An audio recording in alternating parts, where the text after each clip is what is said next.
A Verdade Sufocada, parte 57.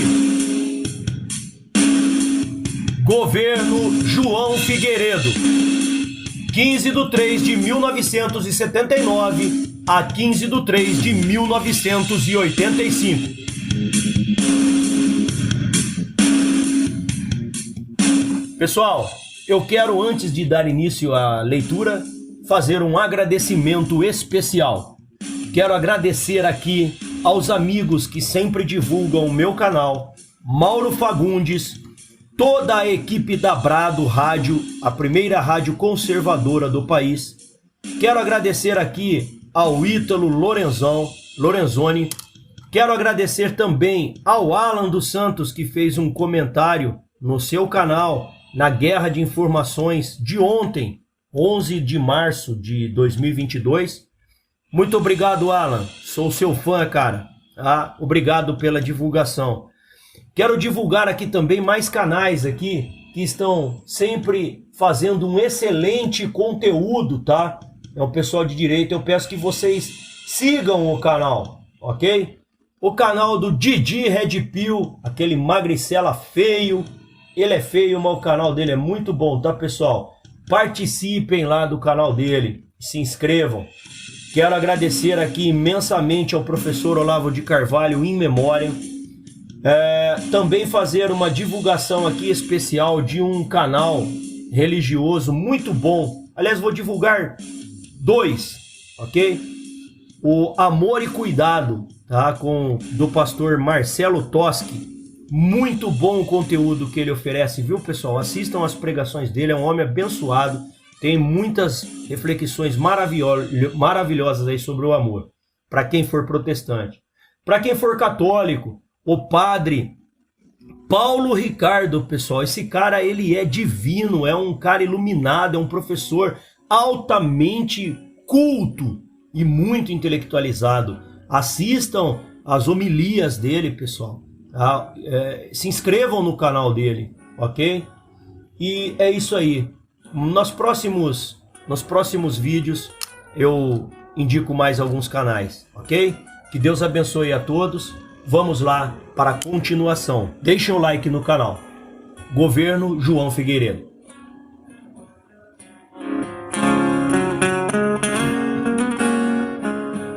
João Batista de Oliveira Figueiredo nasceu em 15/1/1918, no estado do Rio de Janeiro. Estudou no Colégio Militar de Porto Alegre e na Escola Militar do Realengo. Participou do movimento contra-revolucionário de 1964 e foi chefe da Agência do Serviço Nacional de Informações, SNI, no Rio de Janeiro, de 64 a 66. Chefe do Estado-Maior do 3º Exército, chefe do Gabinete Militar e no governo Médici, ministro-chefe do SNI no governo Geisel, foi promovido a general de brigada em 1969. Eleito pelo Congresso Nacional pelo voto indireto, Figueiredo assumiu a presidência da República em 15/3/79. A política de distensão lenta e gradual tomou força em seu governo, acelerando o projeto de abertura política iniciado no governo anterior. Livre da guerrilha rural urbana, prosseguiu na implantação das medidas liberalizantes que a nação, a sociedade e a contra-revolução aspiravam. João Batista Figueiredo realizou a difícil tarefa de garantir a transição pacífica do último governo militar para um governo civil. Em 28 de agosto de 79, foi aprovada pelo Congresso Nacional, por 206 votos contra 201, a Lei 6.683, conhecida como a Lei da Anistia.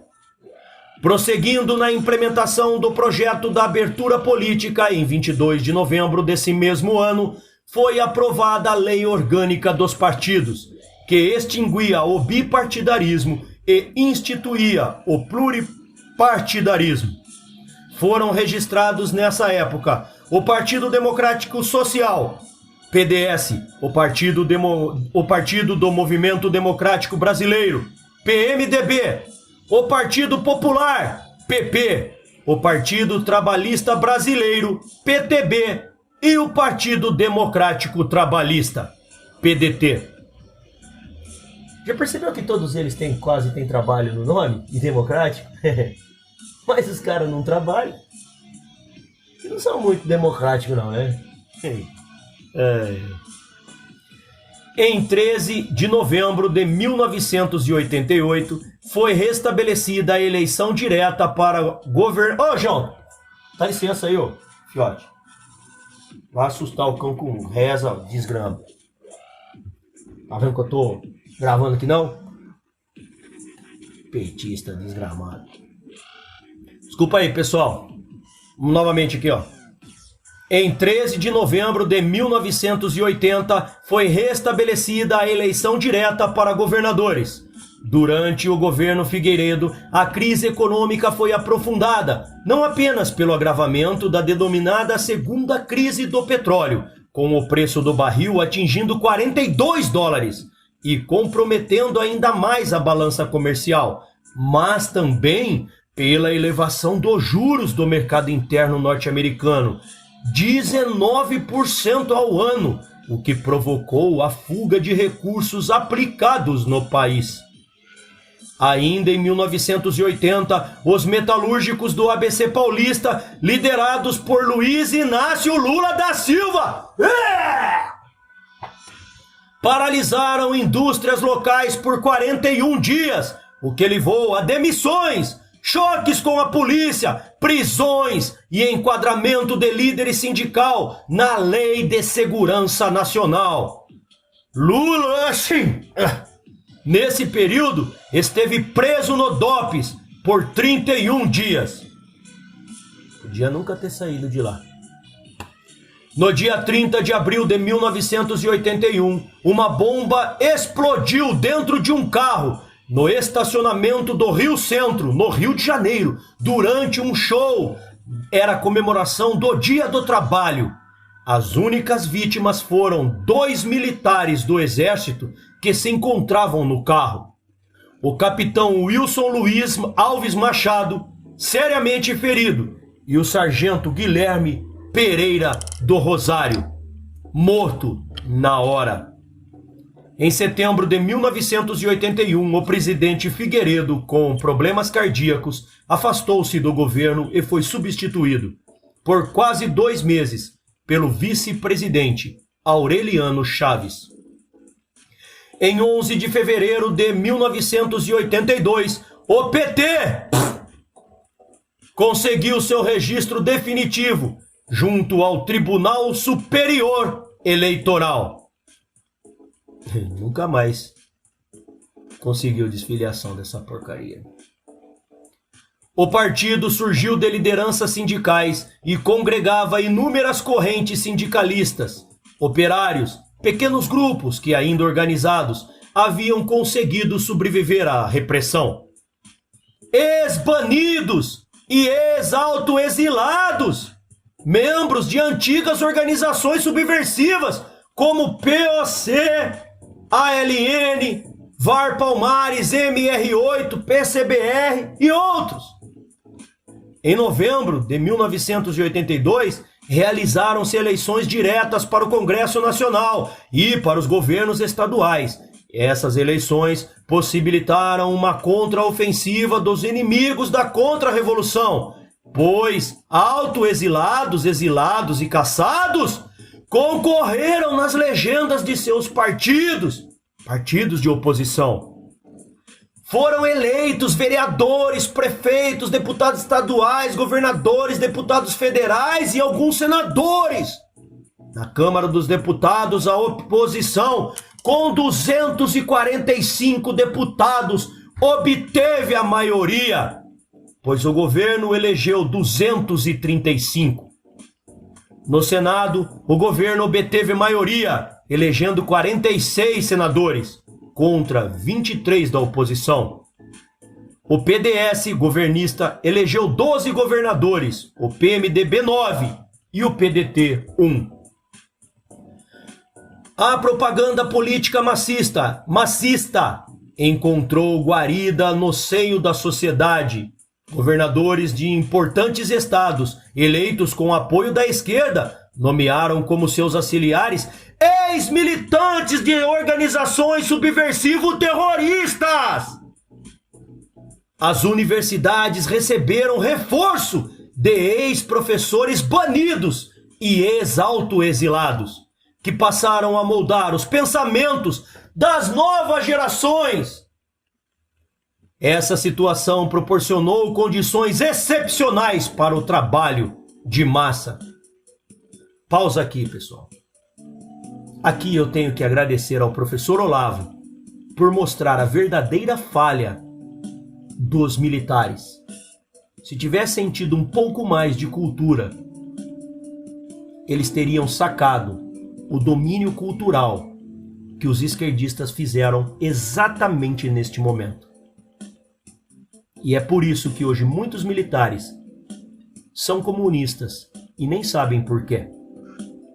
Porque permitiram que não só aos seus filhos, que também muitos viraram militares, fossem educados por professores desse naipe.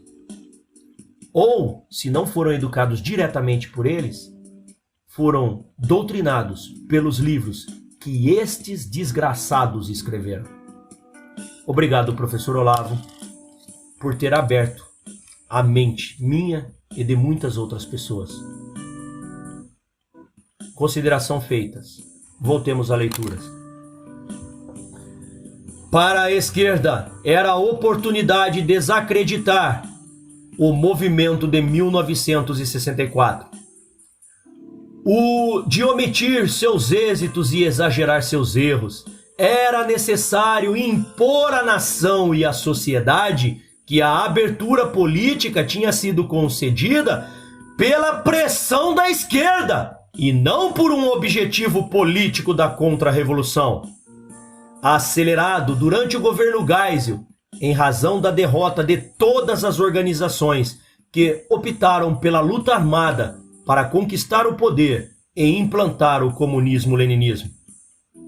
Era preciso convencer... Pausa aqui, novamente. Pausar novamente.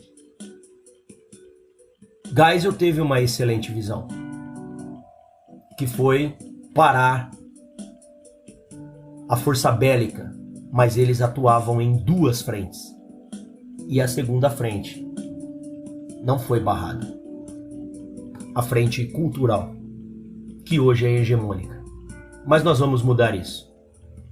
Voltando à leitura. Era preciso convencer a nação e a sociedade de que a esquerda lutava novamente pela liberdade e que o governo, acuado, apenas cedia. Ao mesmo tempo, ex-subversivos e ex-terroristas infiltrados em todos os movimentos da sociedade, em ONGs, especialmente criadas para defender os chamados movimentos sociais, faziam sua parte. Derrotáramos a luta armada e o terrorismo, mas nos omitimos na batalha das comunicações. Respeitando a lei da anistias, ficamos calados. O revanchismo, com isso, se intensificou. Em 1983, uma frente única reuniu o partido e entidades de oposição numa campanha por todo o país, reivindicando eleições diretas para presidente da República.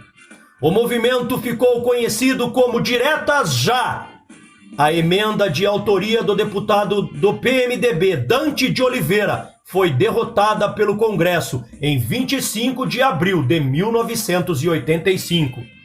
Em 15 de janeiro de 1985, Tancredo Neves foi eleito presidente da República pelo Colégio Eleitoral, tendo como vice-presidente José Sarney, recém-saído do PDS e filiado ao PMDB. O Partido dos Trabalhadores recusou-se a participar dessa eleição por considerar uma farsa, erro evidenciado quando foi eleito um candidato da oposição. foi talvez o primeiro de uma série de erros políticos desse partido que alardeava ser diferente dos demais, como a verdadeira vestal da moralidade e paladino da ética. Bando de mentiroso.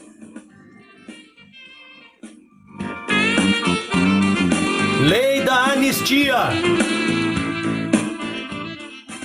A Lei 6.683, de 28 de agosto de 79, conhecida como Lei da Anistia, assinada no governo Figueiredo, concedia a todos os que cometeram crimes políticos, crimes eleitorais e aos que tiveram seus direitos políticos suspensos a anistia ampla e irrestrita, proporcionando a todos os brasileiros que direta ou indiretamente haviam participado do movimento subversivo e da luta armada, aos banidos e aos que se exilaram voluntariamente, fugindo do país, o direito de retorno ao Brasil, além da extinção dos processos a que estavam respondendo. Excetuavam-se desses benefícios os que foram condenados pela prática de crimes de terrorismo, assalto, sequestro e atentados pessoais entre 2 de setembro de 61 e 15 de agosto de 79. A anistia beneficiou, além de 130 banidos, exilados trocados pelas vidas de membros do corpo diplomático sequestrado por terroristas.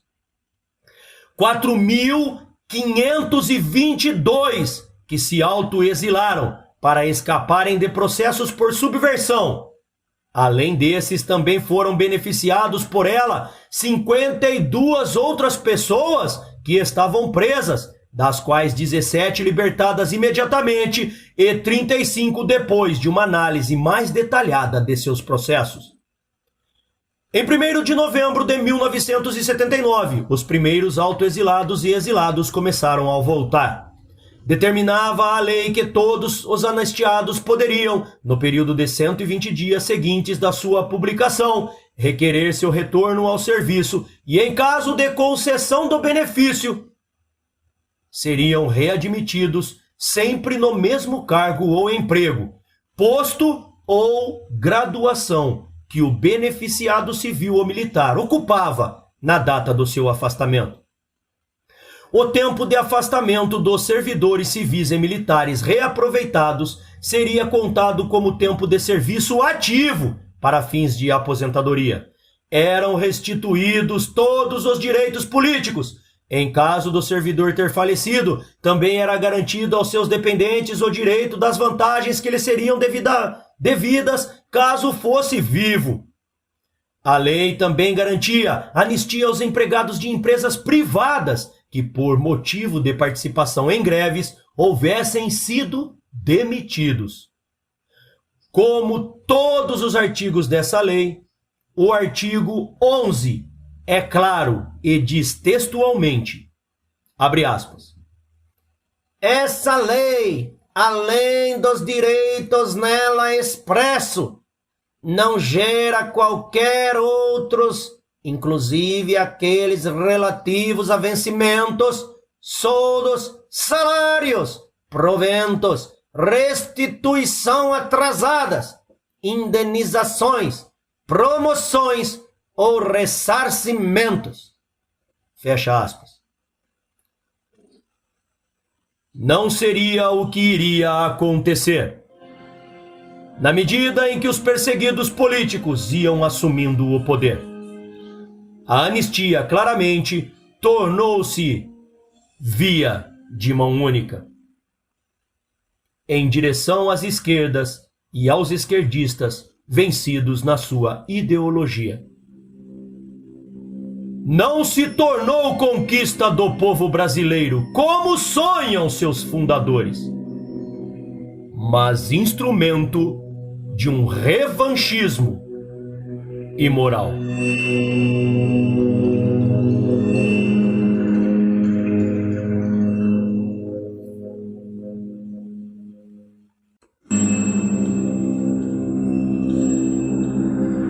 Julgamento da Revolução.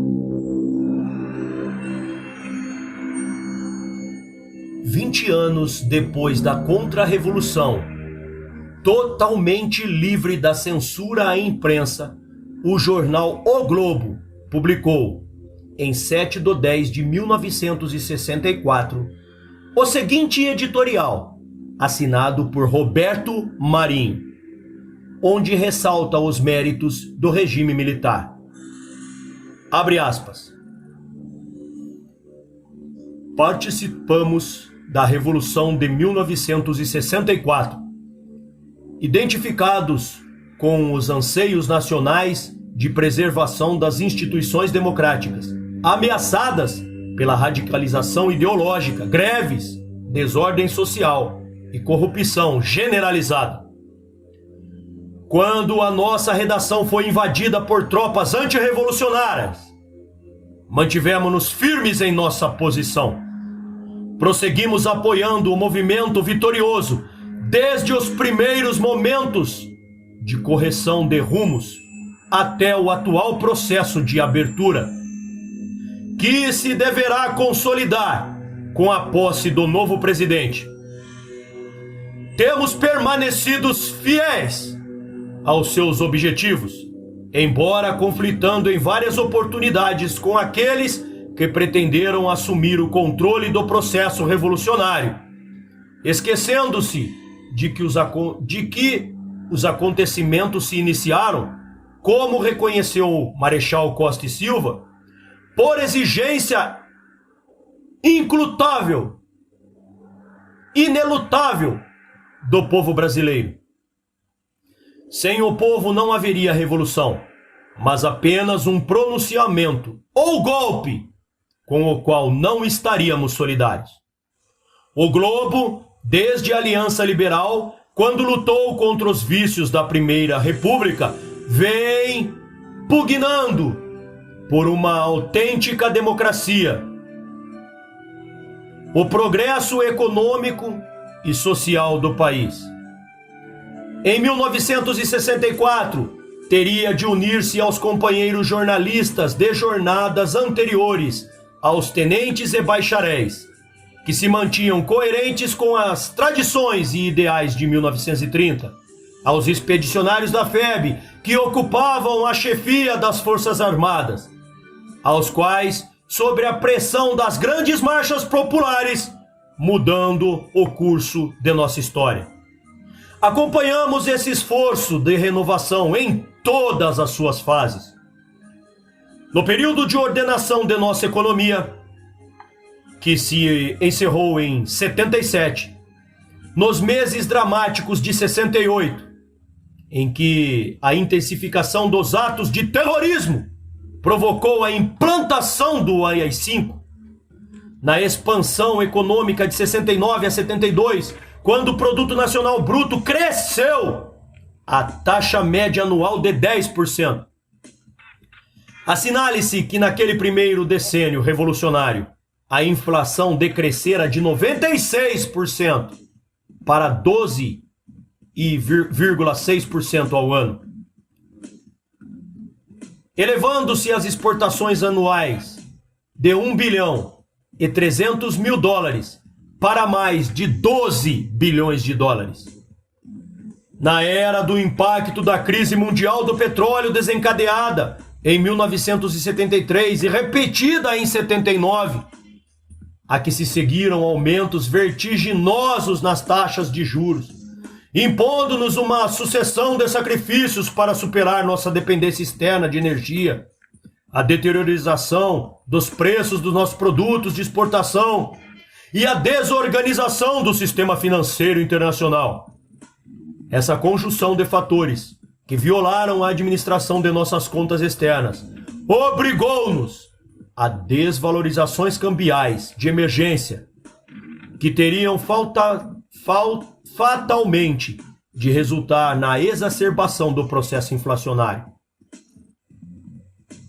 Nas respostas que a sociedade e o governo brasileiros deram a esses desafios, conseguindo no segundo decênio revolucionário, que agora se completa, apesar das dificuldades, reduzir de 80% para menos de 40% a dependência externa na importação de energia, elevando a produção de petróleo de 175 para 500 mil barris diários e de álcool de 680 milhões para 8 bilhões de litros e, simultaneamente, aumentar a fabricação industrial de 85%, expandir a área plantada para a produção de alimentos com 20 milhões de hectares a mais, criar 13 milhões de novos empregos, assegurar a presença de mais 10 milhões de estudantes nos bancos escolares,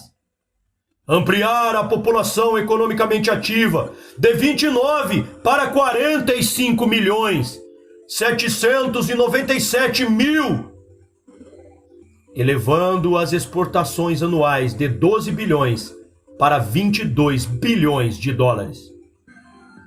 Volvendo os olhos para as realizações nacionais dos últimos 20 anos, há que se reconhecer um avanço impressionante. Em 64, éramos a 49ª economia mundial, com uma população de 80 milhões de pessoas e uma renda per capita de 900 dólares. Somos hoje a 8ª, com a população de 130 milhões de pessoas e uma renda média per capita de 2.500 dólares. O presidente Castelo Branco, em seu discurso de posse, iniciou que a revolução visava a arrancada para o desenvolvimento econômico, pela elevação moral e política. Dessa maneira, acima do progresso material, delineava-se o objetivo supremo da preservação dos princípios éticos e do restabelecimento do Estado de Direito. Em 24 de junho de 1978, o presidente Geisel anunciou o fim dos atos de exceção, abrangendo o AI-5, Decreto-Lei 477 e demais atos institucionais. Com isso, restaurava-se as garantias da magistratura e o Instituto do Habeas Corpus. Cessava a competência do presidente para decretar o fechamento do Congresso e a intervenção nos estados, fora das determinações constitucionais. Perdia o executivo as atribuições de suspender os direitos políticos, cassar mandatos, demitir funcionários e reformar militares. Extinguiram-se as atividades do CGI, Comissão Geral de Inquéritos. O confisco sumário de bens. Desapareciam da legislação o banimento, a pena de morte, a prisão perpétua e a inelegibilidade perene dos cassados. Findava-se o período discricionário, significando que os anseios de liberação que Castelo Branco e Costa e Silva manifestaram em diversas ocasiões e que Médici vislumbrou em seu primeiro pronunciamento, finalmente se concretizavam.